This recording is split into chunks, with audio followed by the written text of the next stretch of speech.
Hello everyone, welcome back to the channel. Are you finding your headphones too quiet on your iPhone?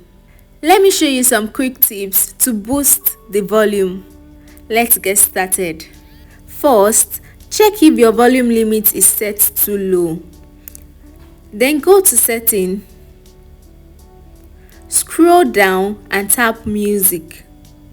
Then tap volume limit and make sure the slider is all the way to the right.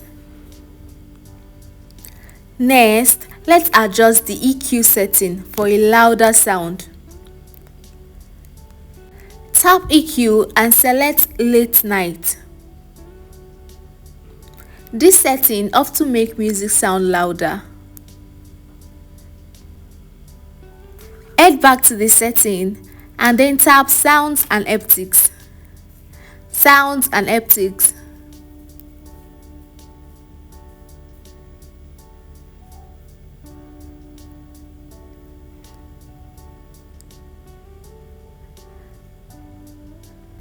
Then you tap headphone safety.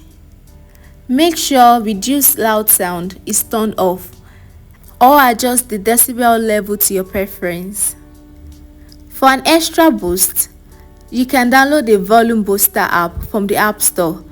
These apps can help enhance your headphone volume beyond the default setting. Sometimes, dirt can affect sound quality. Gently clean your headphone jack or headpod to ensure clear sound.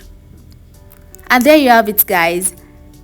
These tips should help you make your headphone louder on your iPhone. If you found this helpful, please like, comment and subscribe for more quick tips, and I'll see you next time. Bye bye.